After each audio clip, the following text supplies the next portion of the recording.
लम्बोदगणादिसेवितं कपित्थजम्बोफलचारुभक्षणम् उमासुतं शोकविनाशकारकं नमामि विघ्नेश्वरपादपङ्कजं वसुदेवसुतं देवं देवकी परमानन्दं गुरुर्ब्रह्मा गुरुर्विष्णुः गुरुर्देवो महेश्वरः गुरुस्साक्षात् परब्रह्म तस्मै श्रीगुरवे नमः।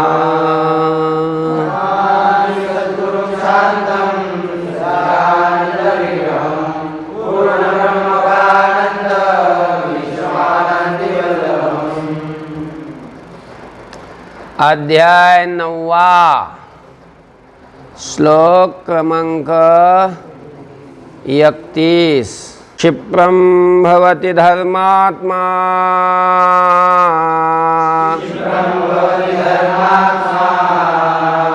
शश्वच्छान्तिं निगच्छति कौन्तेय प्रतिजानीहि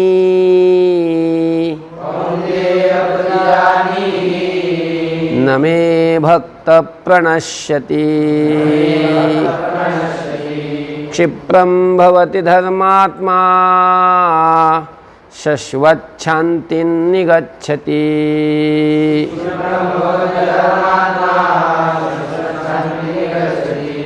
कौन्तेय प्रतिजानीहि न मे भक्त प्रणश्यति।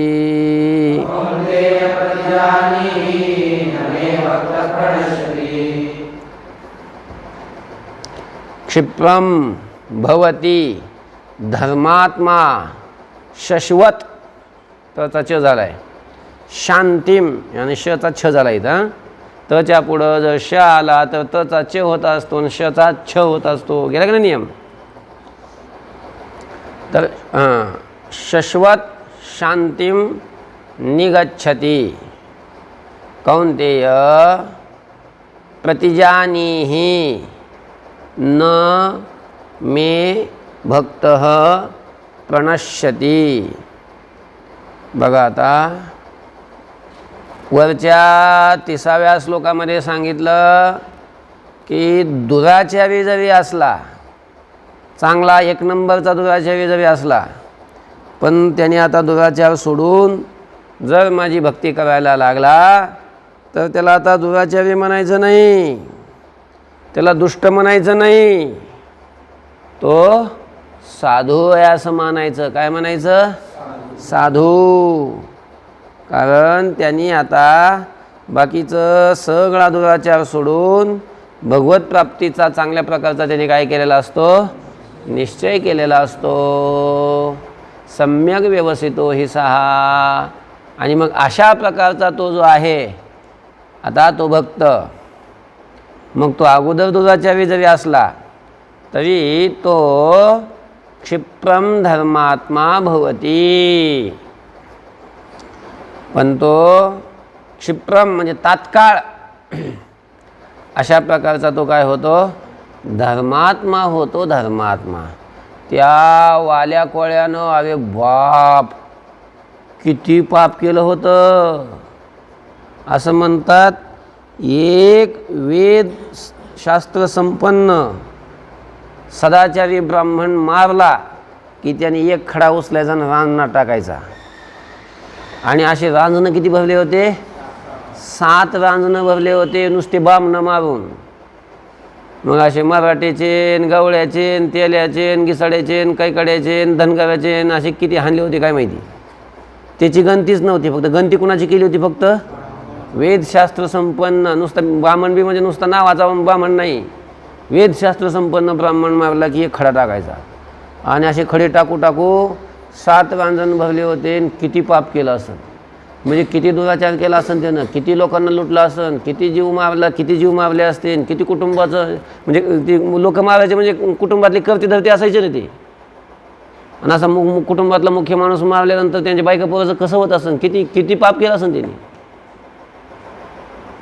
पण एवढा दुराचारी जरी असला पण नारदाने सांगितलं आणि तो भक्तीला लागला, दुराचारी राहिला का पुन्हा तो धर्मात्मा झाले. धर्मात्मा क्षिप्रम भवती धर्मात्मा शाश्वत. बघा नाही पुढे गेली, शाश्वत पुढे आहे ना. तर क्षिप्रम म्हणजे तात्काळ धर्मात्मा भवती, तो तात्काळ धर्मात्मा अशा प्रकारचा होतो.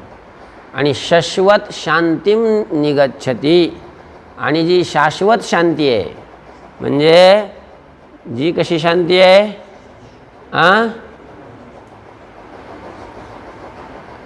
नित्य शांती जिला म्हणतात, अशा त्या शाश्वत शांतीला तो निगच्छती म्हणजे जातो म्हणजे प्राप्त होतो. आलं. कौंतेय हे कुंतीपुत्रा मे भक्त न प्रणश्यती, माझा भक्त काय होत नाही, तो नष्ट होत नाही, त्याचं पतन होत नाही, तो अधोगतीला जात नाही. प्रतिजानीही, हे तू प्रतिज्ञा कर. प्रतिजानीही म्हणजे हे तू जाणून घे, निश्चयानं जाणून घे. कसं जाणून घे, असा तू निश्चय कर, अशी तू प्रतिज्ञा कर, असं तू निश्चयानं जाणून घे. काय जाणून घे की माझा भक्त काय होत नाही, नष्ट होत नाही. बघा अजून एकदा श्लोक सांगतो. तो जो अगोदर दुराचारी होता आणि नंतर मला भजायला लागला असा तो जो आहे, तो मला भजायला लागल्यावर क्षिप्रम धर्मात्मा भवती, तात्काळ तो काय होतो, धर्मात्मा होतो. आणि शाश्वत शांतीम निगच्छती, शाश्वत शांतीला तो काय होतो, प्राप्त होतो. कौंतेय हे कुंतीपुत्रा मे भक्त न प्रणश्यती, माझा भक्त नष्ट होत नाही, असं प्रतिजानीही, असं तू काय कर, प्रतिज्ञापूर्वक जाणून घे, निश्चयपूर्वक जाणून घे. बर. माम हि पार्थ व्यपाश्रित्य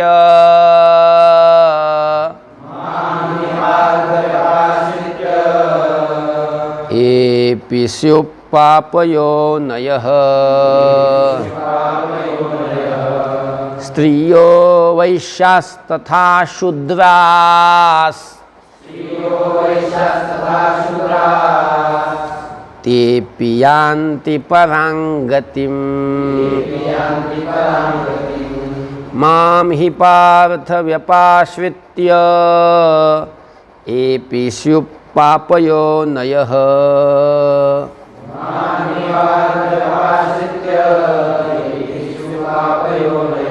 स्त्रियो वैश्यास्तथा शूद्रास् तेऽपि यान्ति परां गतिम्.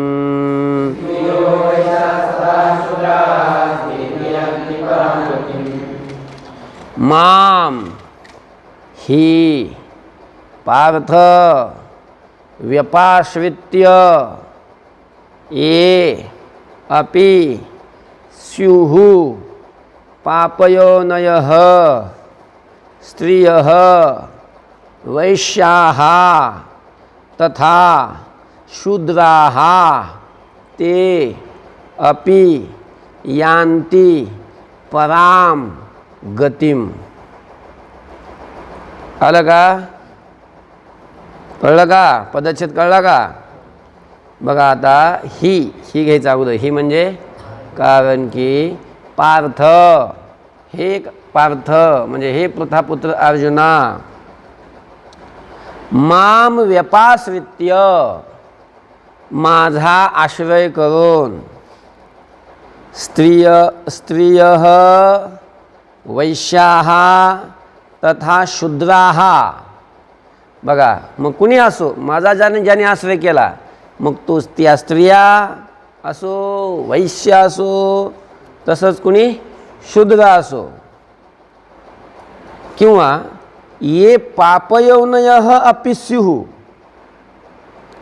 ये म्हणजे जे पाप योनीमध्ये जन्माला आलेले ते सुद्धा सिंह असेनात का असतील, ते अपि ते सुद्धा पराम गतिम यांती श्रेष्ठ गतीला प्राप्त होतात.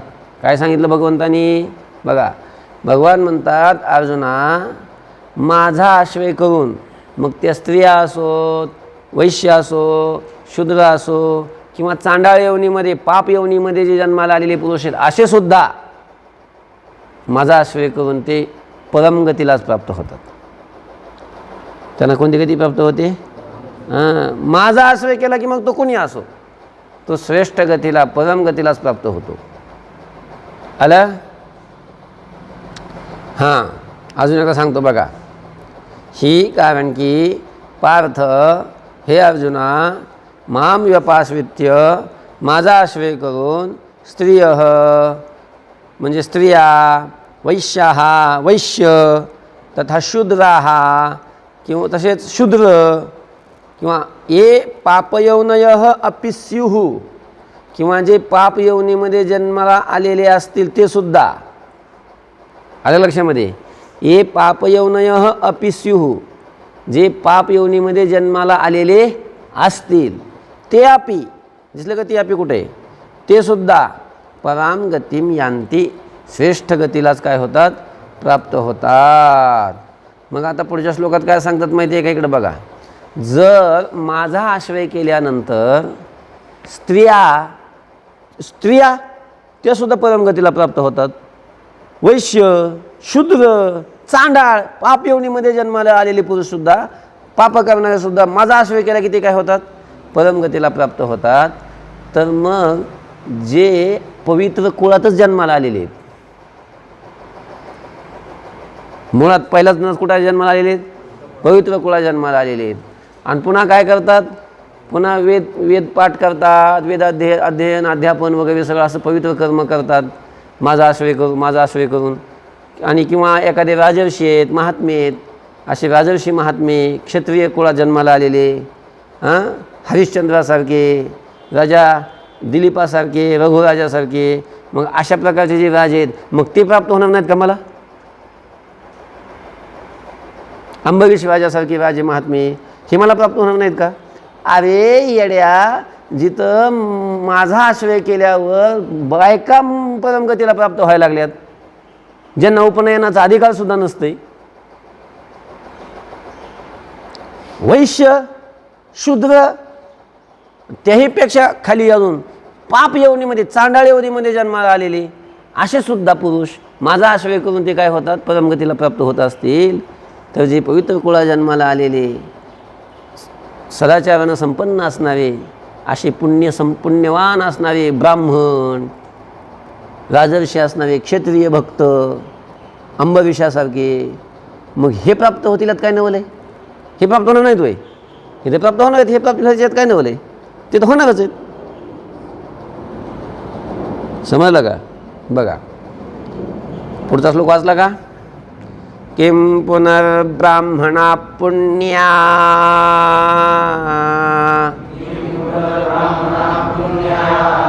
भक्ता राजर्षयस्तथा अनित्यम सुखं लोक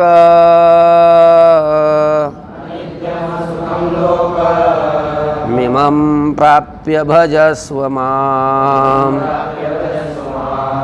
किं पुनर्ब्राह्मणा पुण्या भक्ता राजर्षयस्तथा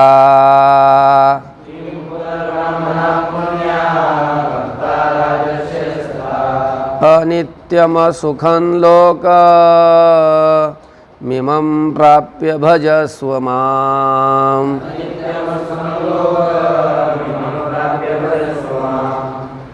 किं पुनः ब्राह्मणाः पुण्याः भक्ताः राजर्षयः तथा अनित्यम असुखम लोकम इमं प्राप्य भजस्व माम. आला का पदच्छेद?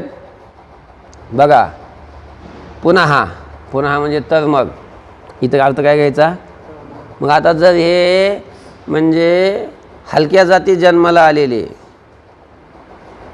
निकृष्ट जाती जन्माला आलेले, चांडाळादीसुद्धा जर भगवतभक्तीचा आश्रय करून, भगवंताचा आश्रय करून त्याचं परमगतीला प्राप्त होत असतील, तर मग पुन्हा पुण्यः ब्राह्मणः, पुण्यवान असलेले ब्राह्मण, तथा तसंच भक्तः राजर्षयः, भगवतभक्त असणारे राजर्षी लोक, क्षत्रिय लोक,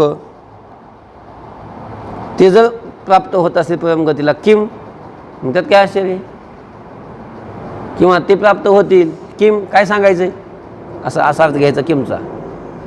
हां, काय आश्चर्य किंवा काय सांगायचं आहे, काय सांगायला पाहिजे ते काय, हां ते काय सांगायला पाहिजे नाही, म्हणजे याचा अर्थ काय, हे तर प्राप्त होतातच.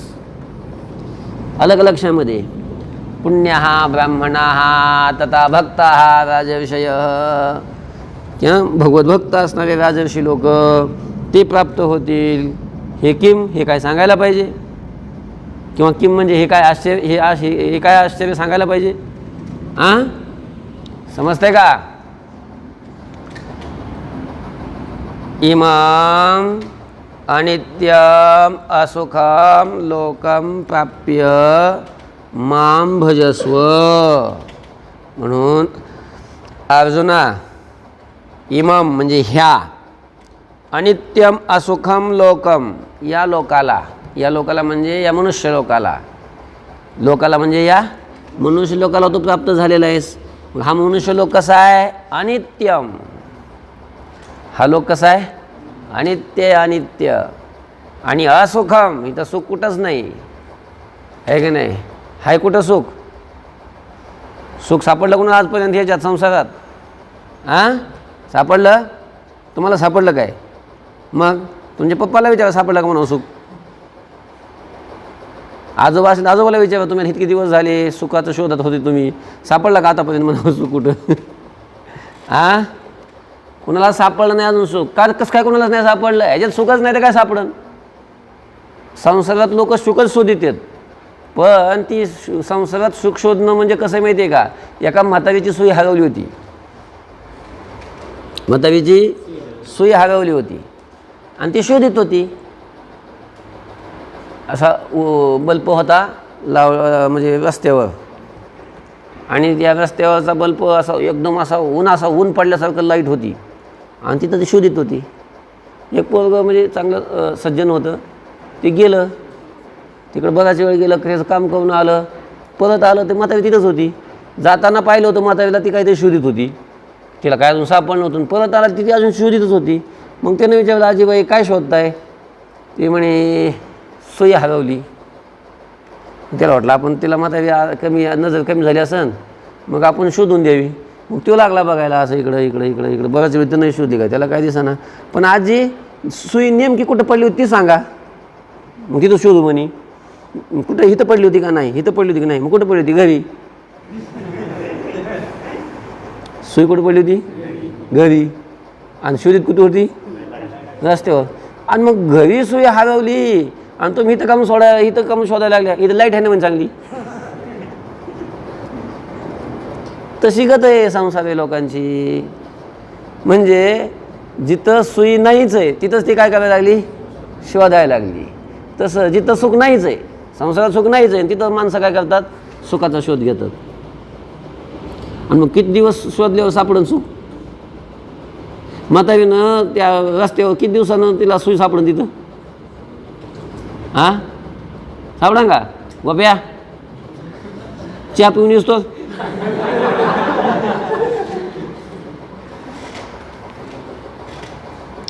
म्हणजे हा लोक कसा आहे, सुखरहित आहे. असुखम अनित्यम असुखम लोकम प्राप्य, या अनित्य असणाऱ्या आणि सुखरहित असणाऱ्या या लोकाला प्राप्त होऊन माम भजस्व, तू माझं भजन कर. समजते का. बघा भगवान काय म्हणतात, बघा अजून एकदा श्लोक सांगतो पुन्हा. पुण्यः ब्राह्मणः, पुण्यवान असलेले ब्राह्मण, तथा राजर्षयः भक्ताः, तसंच राजर्षी असणारे भगवत भक्त किम, मग ते काय परमगतीला प्राप्त होतील हे काय सांगायला पाहिजे? सांगायला पाहिजे काय? सांगायला नाही पाहिजे. हे काय सांगायची गरज आहे का? किंवा ते भगवत भक्तीनं हे सुद्धा म्हणजे पुण्यवान ब्राह्मण किंवा राजर्षी भक्त हे परमगतीला प्राप्त होईल, हे काय आश्चर्य आहे? किमचा अर्थ असं बी घेता येते. हां, काय आश्चर्य आहे? सांगू अजून एकदा बघा. तर पुन्हा पुण्यः ब्राह्मणः, पुण्यवान असलेले ब्राह्मण, तथा राजर्षयः भक्ताः, तसंच राजर्षी भक्त किम, हे परमगतीला प्राप्त होतील. हे किम म्हणजे काय सांगायला पाहिजे? हे तर प्राप्त होणारच आहेत. पण तू मात्र आता इमम अनित्यम असुखम लोकम प्राप्य, या अनित्य आणि सुखरहित असणाऱ्या या लोकाला प्राप्त होऊन माम भजस्व, तू मला काय कर? भज, माझं भजन कर. मन्मना भव मद्भक्तो,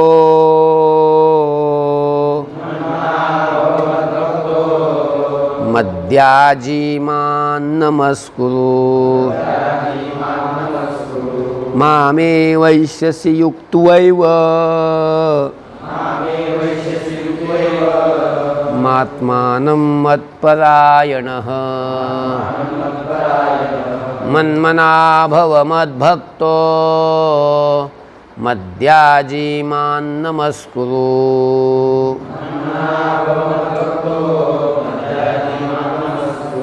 मामे वैश्यसि युक्त्वैव, मात्मानं मत्परायणः.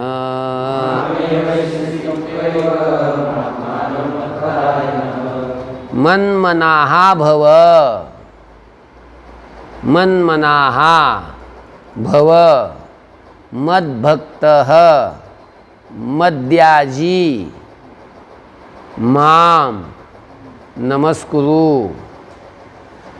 नमः कुरु, माम एव यस्यसि युक्त्वा एवं आत्मानं मत्परायणः. मन्मनाः भव, माझ्या ठिकाणी मन स्थिर करणारा तू हो, किंवा माझ्याच ठिकाणी मन ठेवणारा तू हो. भव म्हणजे हो, आणि भव आता सगळीकडे लावायचं. मद्भक्तः भव, तू माझा भक्त हो. मद्याजी भव, माझी पूजा करणारा हो. यजन करणं म्हणजे काय? पूजन करणं. माझी पूजा करणारा हो, पुजारी हो. माम नमः कुरु, तू मला नमस्कार कर. आणि एवं युक्त्वा, अशा प्रकारे समाहित चित्ताचा होऊन, स्थिर चित्ताचा होऊन. युक्त्वा म्हणजे काय? समाहित चित्ताचा. समाहित चित्ताचा म्हणजे ज्याचं चित्त स्थिर झाले त्याला समाहित म्हणतात. तर असा समाहित चित्ताचा होऊन अजून मत्परायण, हा मतपरायण झालेला तू, इथं तू लावून घ्यायचा आपण. हां, मतपरायण असलेला तू, माम एव यस्यसि, तू मलाच काय होशील? प्राप्त अशा प्रकारचा होशील. बघा अजून एकदा श्लोक सांगतो. मन्मनाः भव, माझ्या ठिकाणी मन ठेवणारा हो. मद्भक्तः भव, माझा भक्त हो. मद्याजी भव, माझ्या करताच यजन करणारा किंवा माझीच पूजा करणारा हो. माम नमः कुरु, मलाच नमस्कार कर. एवं, अशा प्रकारे युक्त्वा, अशा प्रकारे स्थिर चित्ताचा होऊन मतपरायणः, मतपरायण झालेला तू. आत्मानं माम एव यस्यसि, आत्मानं पद झाले होतं मगाशी आहे ना. आत्मानं, सर्वांचा आत्मा असणाऱ्या. माम, मला. एव म्हणजे माम एव, मलाच. यस्यसि म्हणजे काय होशील? प्राप्त होशील. आलं का लक्षामध्ये? ओम तत्सदिति. श्रीमद्भगवद्गीता सुपनिषत्सु ब्रह्मविद्यायां योगशास्त्रे श्रीकृष्णार्जुनसंवादे राजविद्या राजगुह्ययोगो नाम नवमोऽध्यायः। ओम तत्सत। ओम तत्सत हे परमात्म्याचे निर्देश आहेत. इति अशा प्रकारे श्रीमद्भगवद्गीतासु स्विनसंपन्न असणाऱ्या भगाणी संपन्न असणाऱ्या भगवंतानी म्हणजेच श्रीकृष्णानी गीतासु म्हणजे गायलेल्या उपनिषत्सु उपनिषदातील ब्रह्मविद्यायाम ब्रह्मविद्येतील योगशास्त्रातील श्रीकृष्ण आणि अर्जुनाच्या संवादातील राजविद्या राजगुह्य योग नाम नवमः अध्यायः।